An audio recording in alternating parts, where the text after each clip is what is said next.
Dear students, let's start lecture number 15 on the topic electromagnetic waves of the course wireless networks.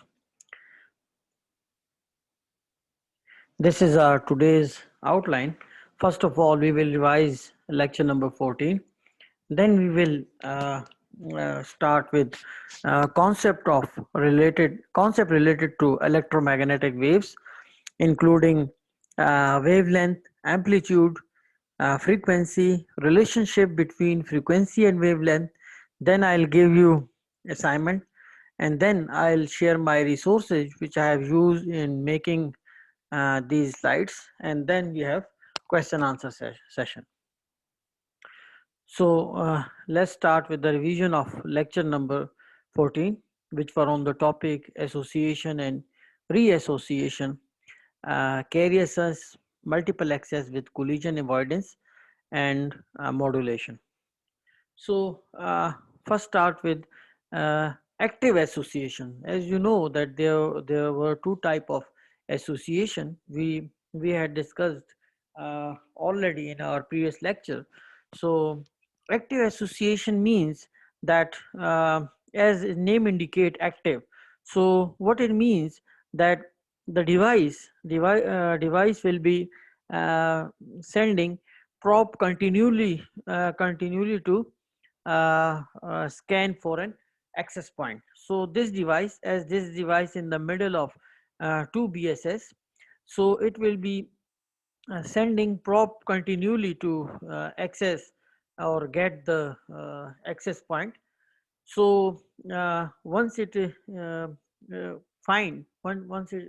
finds access point in its range, so it will that access point will share its information with that device. So in this case, both access points will share their information to the device, and the device then on the basis of their signal strength will accept only one access point or one BSS.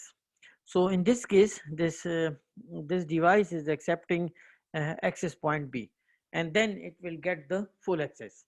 Actually, association means that how the device will get a full access to the network. So this is how it getting access to the network. So as this is active, so device will initiate this process of association. So that's why this is called active. Whereas in passive association, you see that device will be sending a beacon packet to the device, and then device on the basis of their information will reach to one of access points. Like in this case, you can see that both the devices access points, they are sending information to the device, and then this device will, after scanning both the information sent by the access point, will select only one access point. So in this case, you can see that this time this device is getting access to this access point 1, and hence it will get the full access to the network by this end. So that's why this is called passive association. Reassociation, as its name indicate, that reassociation and roaming. So what happens is the wireless device moves, like if you remember that in the previous lecture we I have shown you a diagram of extended service set. Means that when two BSSs or two or more BSSs are combined, so we have one extended server set. So once we have that, so from in that case, if you are moving from one BSS to another, so you are going to you are going to be connected with the next access point of the BSS seamlessly. So that's why this is called reassociation. So all the AP within the same ESS would use the same SSID as a network name. So you will be having one SSID, but you can move to BSSs, as this will be the part of extended service set. To a mobile devices, the network connection wouldn't lost while it's moving. So that's why this is called roaming. So your mobile connection will not be lost, and you will be get connected with your network as you have the same SSID. The process of a device keeping connection with different access point is called reassociation. So you will be disconnecting. You will be disconnected with one access point, and you will be connected to another uh, access point. And but this will be between your device and the access point. So you will be unaware of that. So this is called reassociation. These features allow mobile devices roaming when you, as a user, walk your devices from one service set to another. You wouldn't notice any difference. Even though you are using a different access points, both your device and access point will work behind to make roaming possible. So you will be connecting connected with another access point, but you as a user will unaware of that. So as you are the part of the same extended service set, so you this is possible that you can connect with different access points by using a single SSID. Now, carry sense multiple access. So, carry sense multiple access with collision avoidance, a medium access control mentioned for IEEE 802.11 wireless local area network. So, as we discussed in our previous lecture, that how we as we have different devices, and they will be contending for a single channel. So how this transmission will be done? So this will be done through the protocol of carrier sense multiple access. This is layer 2 protocol actually. So carrier sense means a node in the network can detect what is going on the transmission medium. So this means that node will not send data directly until and unless it will not sense the medium first. So carrier means shared medium. Sense means a node can listen and detect. Multiple access means even every node in the network has equal right to access to and use the shared medium, but must take their turn. So each device is its turn, and keeping that turn in mind, that node will send its information over the transmission medium. Before a node transmit a data, check or listen to the medium. When the medium is not busy, the node sends its signals. If it detects the medium is used, it will back off and wait for a random amount of time and try again. Collision avoidance, unlike carrier sense multiple access with collision detection, which deals with the transmission after a collision has occurred. In this case, nature of wireless medium make it harder for a node to detect collision. Whereas in CSMA, we see tries to prevent collision before they happen. To put it simple, the protocol tries to avoid collision at the first place compared to wired line. The process of communication on the wireless network would take some more steps. So here you can see that, for example, if my laptop wants to send anything on the transmission medium, so what it does that first it will sense medium and detects. You can see that here this line is missing, but you consider as a line. I have shown this in my previous lecture. So when the laptop will sending its information, it will first sense the medium. If it detects activity, it will wait or a back off for a certain period of time before sending again. If no if no activity, if no no activity find, so it will send to request mm, uh, uh, request to request to send, and then confirm clear to send receive to if it still it is busy. If it's still busy, so it will again let the device know, and then that device will be back off for a certain period of time, and then it will try again. And in the third case, if a laptop tries and it will no activity, if no activity is there on the transmission medium, then it will passes request to send to the access point. If it confirms, then it will send the clear to send receipt to the laptop, and then laptop will send the data to the access point. This means that whole medium is checked before actually laptop sends its data on over a transmission medium. So this is how this 802.11 RTS and CTS exchanges are done. So this is the way. So these are the three different diagrams through which you can check that how the device will check the medium first before it's sending data over the transmission medium.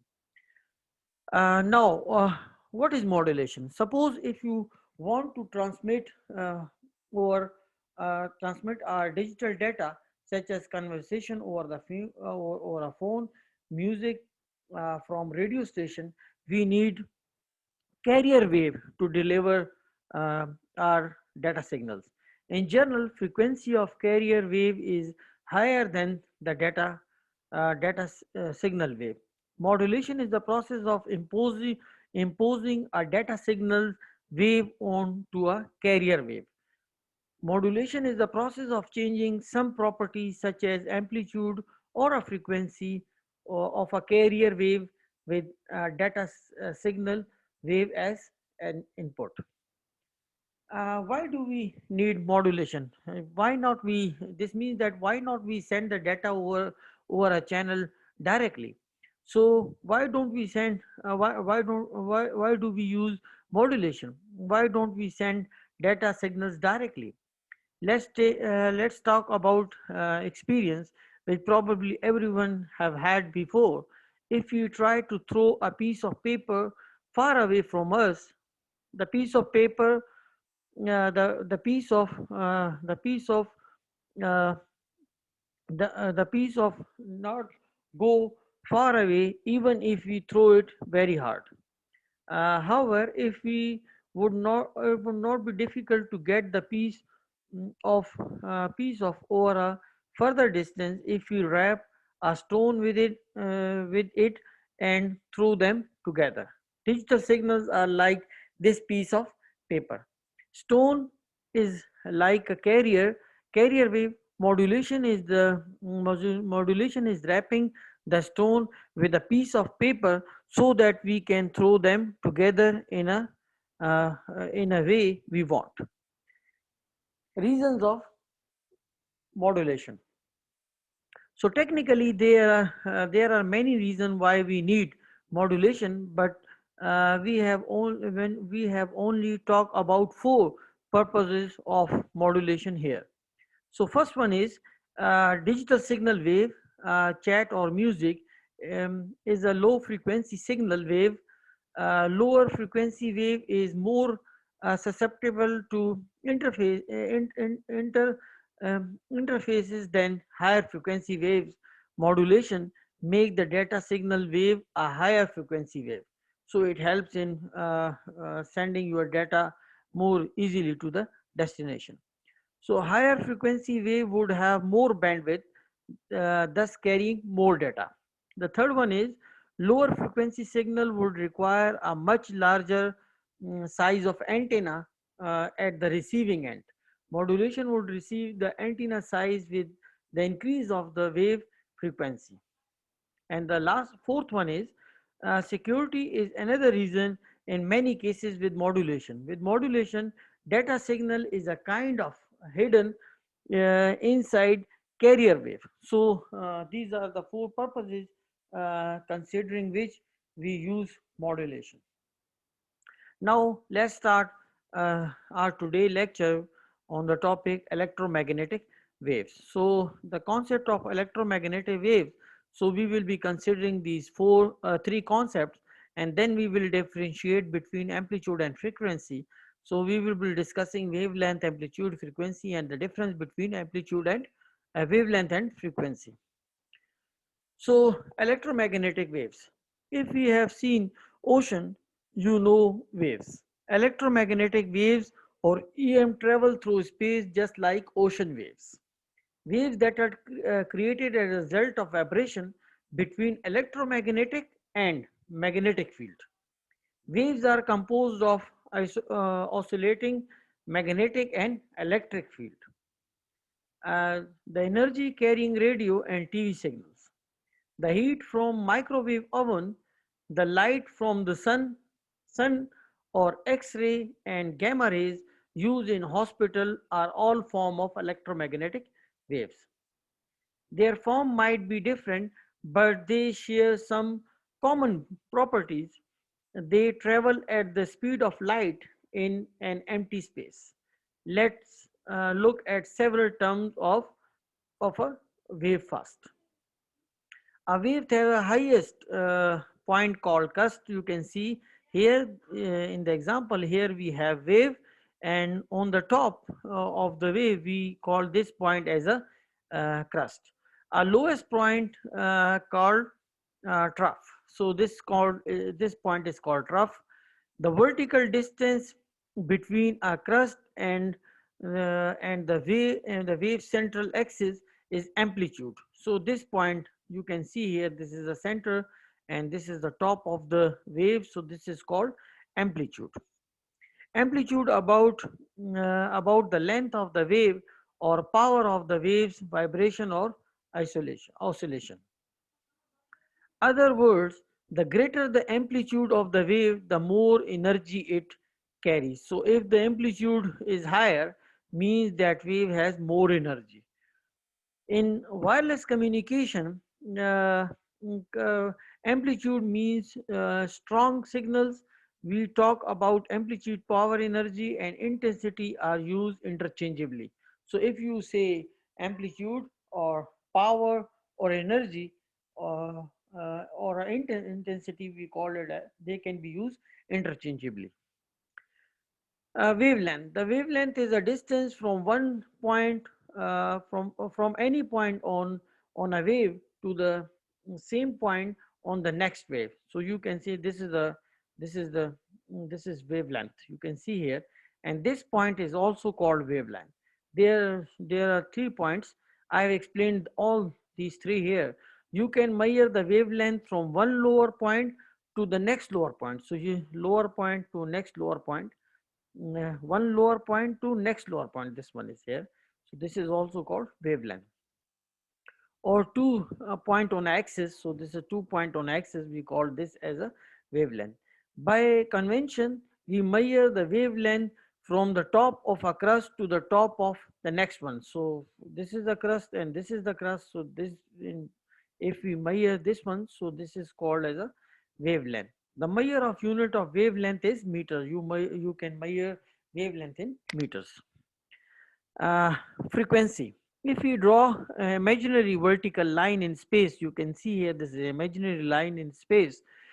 The frequency of a wave is how often a wave cycle passes the line. So how many cycles they passes, you call this as a cycle. So if how many cycle it passes through this line, so we call it as frequency within a certain period of time, definitely within a 1 second or within a 2 second. So normally this is 1 second. So how many waves passes through this vertical line in a second, we call it as a frequency. Number of times a wave cycle repeats within a certain time. Look at this wave, it represents its cycle. Like you can see, this is one cycle, this is another cycle, and this is another cycle. So we have three cycles here. So this is one cycle, second cycle, and third cycle. So we use hertz to measure the frequency. 1 hertz means a wavelength repeats one cycle within a second. So this will be a 1 hertz, or one frequency, or the second hertz or third hertz. Thus, wave frequency is 3 hertz because it repeats 3 cycles per second. A relationship between frequency and wavelength. So the wave with longer wavelength has a lower frequency, and shorter wavelength means higher frequency, as they are reverse proportion to each other. Amplitude has nothing to do with frequency. Wave of different frequencies can have the same amplitude, and wave of the same frequency can have different amplitudes. All waves of different frequency travel at the same speed, the speed of light in an empty space. This is the formula by which you can calculate the frequency. F is equal to c by wavelength.